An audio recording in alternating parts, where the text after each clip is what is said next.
all over the world is going to relate to this film because this is music that is so international and so much of an earworm in everyone's ears. How much of a responsibility did you feel about that because everybody loves the Beatles everywhere?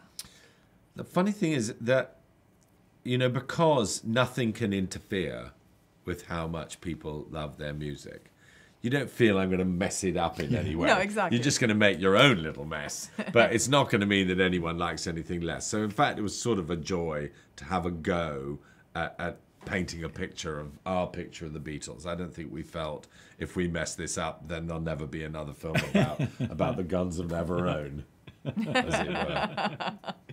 No, it's the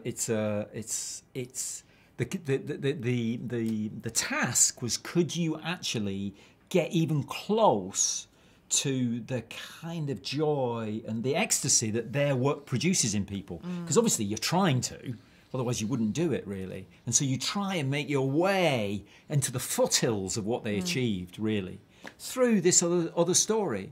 Because it's a love letter to the Beatles, but it's also a love letter to love itself and the love between this couple. And typically, of course, he doesn't realise until much later the path of love, really, and how complicated and easy to identify it is. And we knew we loved Lily the moment we met her. Yeah, we did. Yeah, we had no spotted it hesitation straight away.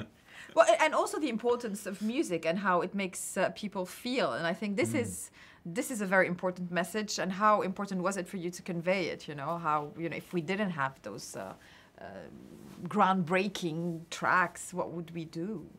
God, what would the world be like, really, if we had not dedicated ourselves, as we have, to popular culture, really, since the end of the war, really, the end of the Second World War. Really what emerged out of that after a period of austerity is this birth of the devotion to youthful pleasures, like love, and expression, self-expression, and the importance of those to nurture you, really. And it's getting bigger, isn't it, now? Because, I mean, I often think about if you were an Englishman in 1820, you had only heard the best singer in your pub.